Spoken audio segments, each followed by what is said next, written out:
I was halfway through loading my truck at 7 in the morning when my neighbor's front door opened, and she stepped out in a flannel shirt and coffee mug, watching me the way people watch something they can't quite figure out. "You moving?" she asked. "Nope." She looked at the cooler, the duffel, the sleeping bag rolled up and wedged behind the cab. "Looks like you're moving." I lifted the tailgate and latched it. 2 weeks, maybe 3, no plan yet. She took a slow sip and looked at the road. "By yourself?" That was the idea. Her name was Ivy. She'd lived next door for almost 2 years and we'd exchanged maybe 30 conversations total. She was 41, worked remotely doing something with contracts and compliance, and kept a garden in the front yard that was embarrassingly better than anything I'd ever attempted. I was 32, recently out of a job I'd stayed in 4 years too long, and had spent the past 6 weeks doing exactly nothing while trying to convince myself I was figuring things out. The truck trip was the first real decision I'd made since March. I said it mostly to fill the silence. "You want to come?" She looked at me over the rim of her mug. "I'm kidding," I said. She didn't say anything for a second. Then she said, "Give me 20 minutes. I laughed because I thought she was joking back. She wasn't. She set the mug on the porch railing, went inside, and closed the door behind her without any drama, like she'd been waiting for someone to ask and had already packed in her head. I stood by the truck. 18 minutes later, she came out with a canvas bag over one shoulder and a rain jacket under her arm. "You're serious," I said. "I took tomorrow off last week for a dentist appointment that got canceled. I've got the rest already." She opened the passenger door and put her bag on the floor. "Where are we going?" "I genuinely don't know." She buckled in. "Good, I'm tired of knowing things." That was how it started. No long conversation, no back and forth about logistics, no asking each other if we were sure. Just a woman I barely knew sitting in my passenger seat at 7:20 in the morning, with a canvas bag and a canceled dentist appointment, and me pulling out of the driveway wondering if I'd lost my mind. We made it through the first tank of gas without running out of things to talk about, which surprised me. I'd expected it to be awkward. Instead, she told me about the compliance work and how she'd gotten into it by accident. One job leading to another until she looked up one day and realized she'd become a person she never planned to be. Not miserable, just distant from herself. I told her about the job I'd left, the kind of work where you spend enough time doing it that you forget you chose it. And by the time you remember, it's already been years. "How long were you there?" she asked. 6 years. She nodded like that explained something. Long enough to get comfortable, short enough to still feel cheated. That was exactly it. I hadn't been able to put it into words for 2 months. And she nailed it in one sentence. I told her that. She shrugged. "I've been there. Just took me longer to leave." We stopped for lunch at a diner outside of Knoxville because we'd both been ignoring hunger for about an hour. The kind of place with laminated menus, and a pie case by the register and a waitress who called us both Han. Ivy ordered the patty melt and ate it like she hadn't eaten since yesterday. I got the same thing because it sounded good and I was too tired to read the menu. "Do you do this a lot?" she asked. "Just drive somewhere with no destination?" "First time," I said. "You?" "First time I've done it with someone I barely know. We're neighbors." "I know your dog's name," she said. "That's most of what I know." Murphy, she repeated. "He's at your mom's friend's place. He's fine." She picked up her coffee. "I left a key with my sister. Told her I'd be gone a couple weeks." "You planned that fast." I called her while I was packing. She looked at me over the cup. "I've been wanting an excuse to leave for a while. You gave me one." I didn't know what to do with that, so I didn't say anything. We split the check and got back in the truck. By mid-afternoon, we were into the mountains, the road narrowing and the trees getting taller, and Ivy had her window cracked and one arm out catching the air. She'd been quiet for a while in the good way, not uncomfortable, just both of us watching the same road. Then she turned and said, "Tell me something you've never told a neighbor." "That's a weird question. We're past neighbor territory. We're somewhere in Tennessee sharing a truck." I thought about it. I turned down a promotion 2 years ago and told my boss I needed time to think about it. Then I never brought it up again, and neither did he. "Why didn't you take it?" "Because it would have locked me in another 5 years, and I already knew I wanted out. I just couldn't say that yet." She was quiet for a second. "That's not that surprising, actually." "What would surprise you?" She thought about it. "That you made this trip because of a person, not because of a job." I kept my eyes on the road. "What makes you say that?" "The way you packed. One duffel, no list, no guidebook. That's not someone running towards something, that's someone running away." I didn't answer right away. She wasn't wrong. There'd been someone. We'd ended things in February and I'd spent the months since then rearranging my apartment and telling myself I was fine. The trip had nothing to do with her, except that it had everything to do with the version of myself I'd been trying to get back to before her. "There was someone," I said. "I know," Ivy said. "It's okay. I'm not asking. We found a campground that night near a reservoir that showed up on my phone as having sites available. It was the shoulder of tourist season, so the place was half empty. We got a site at the end of a row with pine trees on 3 sides, and a fire ring already stocked with someone else's leftover wood. Ivy had never set up a tent before. I didn't know this until she was holding 2 poles and staring at the instructions like they'd personally wronged her. "I've camped," she said without looking up. "I just usually show up to places that already have a tent." Glamping. There's nothing wrong with glamping. It took longer than it should have. She got the footprint staked wrong on one side, and I got the rain fly backward, and we had about 15 minutes of politely not blaming each other before we got it right. Then we built a fire that took 3 attempts and ate sandwiches we'd grabbed from a gas station an hour back. Ivy held her sandwich and looked at the fire. "This is better than I expected, high bar. I expected to feel like an idiot in the woods. I only feel like a minor idiot progress." She laughed a little. Not a big laugh, just a quiet one that the fire ate most of. Then she said, "When was the last time you did something you weren't sure about?" "Today," I said. "This morning. Before today. I thought about it, actually thought about it. Long time." She nodded like that was the answer she'd expected. "Me too. I got very good at only doing things I already knew the outcome of. It's very safe. It's very boring." "What made you stop?" She poked at the fire with a stick. "I didn't stop, I just got in your truck." We stayed up later than made sense for people who'd been driving all day, talking about the kind of things you only say when it's late and dark, and the other person can't see your face that well. She told me about her marriage. Not in a sad way, just factually. The way you talk about a chapter of your life that ended without a dramatic scene. Just a slow, quiet acknowledgement that it was over. 7 years, no kids, 1 dog she got to keep who died 2 years ago. She said the hardest part wasn't the divorce.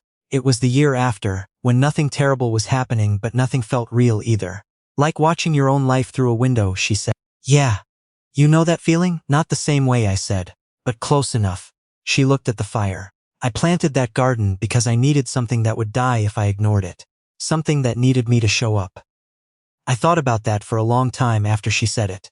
The rain started around 2 in the morning. Not a storm, just a steady cold rain that drummed on the tent and turned the ground outside into soft mud. We'd set up on a slight slope neither of us had noticed in the dark, and by 3 in the morning my side was damp at the edge and Ivy was awake too. "We're on a hill," she said. "Small hill. We're rolling toward you." "We're not rolling. Our bags are definitely rolling." They were, just slightly. The hole inside of the tent had listed about 6 degrees toward my side. Neither of us had enough sleeping pad to fix it at 2 in the morning, so we ended up sort of wedged in the middle with our bags between us and her rain jacket balled up under one corner to level it out. "This is fine," she said. "Totally fine. I'm not uncomfortable." Me neither. We both knew we were lying, but neither of us moved back to our own side. By morning the rain had stopped and everything outside was damp and clean and cold. And I woke up first and lay there for a few minutes listening to the birds doing whatever birds do at 6 in the morning. And noticed that at some point in the night Ivy had moved her arm across and left it resting near my shoulder. Not on me, just near. Close enough that I was aware of it. I got up slowly and started the camp stove without waking her. She came out 20 minutes later in the same flannel, hair down, looking like someone had just pressed pause on her usual life, and said, "Tell me there's coffee." "There's coffee." She sat in one of the camp chairs and wrapped both hands around the mug and didn't say anything for a while. Just watched the steam and the tree line and the flat gray light of early morning. I'd never seen her like this. In 2 years of being neighbors, I'd seen her in work clothes, yard clothes, the occasional rushed wave from her car. I'd never seen her actually still. She looked different, more like herself somehow. The second day went wrong in a way that I think actually saved the trip. We'd turned off the main road to find a waterfall that was supposedly 20 minutes from the highway. An hour later we were on a fire road that had gotten progressively narrower and rougher, and then the road just ended at a locked gate with a no trespassing sign. I tried to do a 3-point turn and got the back right wheel into soft shoulder, and the truck tilted at an angle that made Ivy put one hand on the dashboard. "Don't panic," I said. "I'm not panicking. You have the face of someone panicking. I have the face of someone watching you drive into a ditch. It's not a ditch, it's a shoulder." It was a ditch. Not deep, but deep enough. I spent the next 40 minutes working the truck back and forward in small increments, while Ivy stood outside in the mud and directed me with hand signals we'd made up in real time and never fully agreed on. At one point she was signaling left and I went right, and she yelled something that got swallowed by the engine noise, and we both stopped and looked at each other through the windshield. Then she started laughing. It wasn't the situation. It was the hand signals. She'd realized the same thing I did. which was that neither of us had defined what any of them meant. And we'd both been confidently doing different things and somehow expecting it to work. I got out of the truck. We stood in the mud in the middle of nowhere and laughed until it stopped being about the truck. Then we actually agreed on signals and got it out in 6 minutes. By evening we were at a motel in a small town that had one main street and a diner and a gas station and nothing else worth noting. The motel was clean and old, and had a vending machine in the hallway that only dispensed 2 things, and both of them were the same brand of crackers. Ivy bought 3 packs. We ate them sitting on the tailgate of the truck, in the parking lot, watching the sun go down behind a water tower. Today was a disaster, she said. Partial disaster. We got stuck in a ditch for 40 minutes, and then we got unstuck. She bit into a cracker. That's your metric for success? Getting unstuck? I've been using worse ones. She looked at me sideways. Like what? Like whether someone else was impressed. She didn't say anything for a moment. Then she said, yeah, I know that one. We sat there until the parking lot lights came on automatically, the cheap kind that hum. Ivy finished the crackers and folded the wrapper into a neat square, the way people do when they're thinking about something else. Then she said, I want to tell you something and I'm not sure how it's going to sound. Okay, I've been a lot more like myself in the last 2 days than I've been in probably 2 years. She kept her eyes on the water tower. I don't know if it's the trip or the fact that I barely know you, or some combination of both. But I'm telling you because I think you should know, not because I want you to do anything with it. I thought about that. I don't think that sounds weird. Good. She hopped off the tailgate, because I was about 60% sure it was going to come out weird. We said goodnight in the hallway between our rooms. Not awkward. Just 2 people who'd spent 2 days in a truck together and needed to sleep. I lay in the dark for a while thinking about what she said. Not the part that was about me. The part that was about her. 2 years of getting further from yourself without a single dramatic moment to blame it on. Just the slow accumulation of safe choices. I knew something about that. The 3rd day we found the waterfall by accident. A different one. Just off a pull-off on a state road, a sign so faded you could barely read it. A path maybe a quarter mile through the trees. It wasn't the one we'd been looking for, it was better. Narrow and loud and completely empty. We stood at the bottom of it, and the spray was cold enough to make Ivy pull her jacket closed. And neither of us said anything because there was nothing to say that would improve on it. On the walk back she was quiet in a way that felt different from the other quiet times. I didn't push it. Back at the truck she leaned against the passenger door and said, Can I ask you something personal? We're past the point where I could say no. When you said you were running away. She paused. Is it working? I thought about it. A little. Yeah. What changed? I looked at her. Honestly? You getting in the truck? She nodded once, not pleased, just acknowledging. Then she said, I almost didn't. What stopped you from stopping yourself? You'd already started pulling away from the curb. A small smile. I figured at that speed the worst case was a sprained ankle. I laughed. Actual laugh, not a polite one. She opened the door. Let's find somewhere decent to eat. I'm tired of crackers. We found a barbecue place with outdoor tables and picnic benches and sweet tea in mason jars and smoked brisket. That was genuinely one of the best things I'd eaten in recent memory. Ivy ate more than I expected and didn't apologize for it. We talked for 2 hours at that table about nothing important, and then everything important. And by the time the sun went down we were the last people there, and a kid in an apron came out and asked politely if we needed anything else. We drove an hour north and found a different campground. This time the tent went up in 15 minutes. That night was clearer than the first. Cold enough that the condensation on everything had turned faintly crystalline by morning. We stayed up late again. Ivy had brought a small flask of bourbon from her bag which she produced without comment and offered across the fire. And I took it and we passed it back and forth while the fire got low. At some point the conversation stopped being a conversation and became something more like 2 people sitting with the same quiet. She said, You're easy to be around, I want you to know that. I'm not easy to be around and you've made it easy. You are though. I'm really not.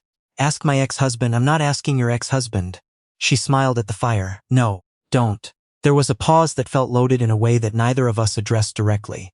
Then she looked over at me, just briefly, and then back at the fire. I'm going to say something, and then I'd like to just keep sitting here. Okay. I think I like you more than makes sense for 2 people who've lived next door for 2 years and never had a real conversation. She turned the flask in her hands.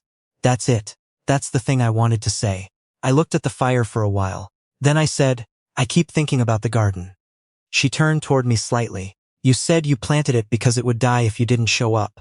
That you needed something that needed you to show up. I looked at her. I want to be something like that, for somebody. The fire was almost out. The air was cold and still and there was no sound from anywhere. She leaned over slowly and kissed me once. Not rushed. Not like something that had been building into a dramatic scene. Just quiet and certain, the way you do something when you already know it's right. Then she leaned back and looked at the fire. Still want to keep sitting here, she said. Yeah, I said. Me too. We sat there until the fire died completely. The last 2 days were different. Not in a way that was obvious from the outside, but in the way everything felt easier and also heavier at the same time.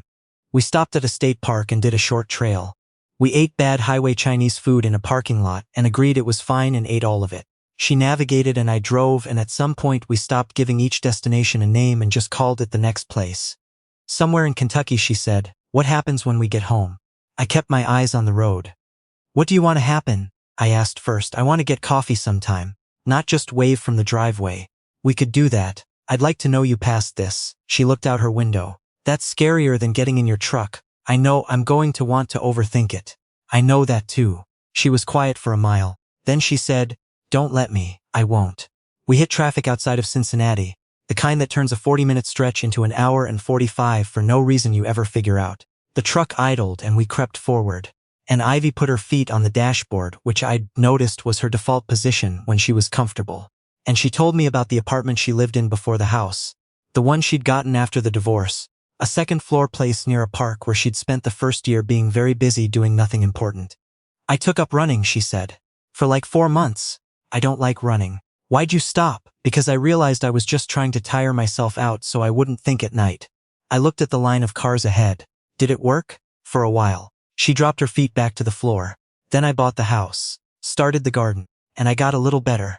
And now? She looked out the windshield.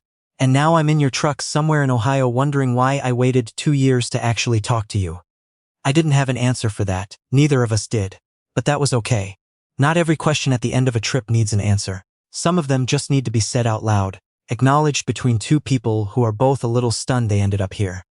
We got back to our street just after 9 at night. I pulled into my driveway and cut the engine, and the silence, after all those miles, felt enormous. Her house was right there with the porch light on. Automatic, same as always. She didn't move to get her bag. I sat with my hands in my lap and looked at the house I'd left from almost 3 weeks ago, and tried to remember what it had felt like to lock that door. I'd felt free. I thought that was what I was after. But somewhere on those roads I'd stopped running away from something and started moving towards something instead, and I was only understanding that now, sitting still in my own driveway. Ivy said, I don't want to go back to waving from the driveway. Then don't. She turned toward me.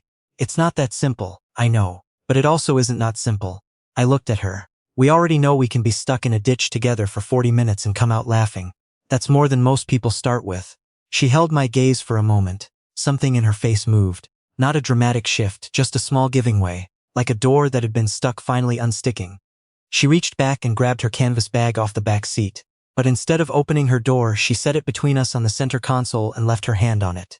Coffee tomorrow, she said. Real coffee, not road coffee. And I want to meet Murphy. He'll lose his mind. Good. She finally smiled. The full one I'd only seen a handful of times. I like things that are happy to see me. She got out and walked across the lawn to her front door. Canvas bag over one shoulder, the porch light catching the side of her face. At her door she paused and looked back. Not a wave, not a word.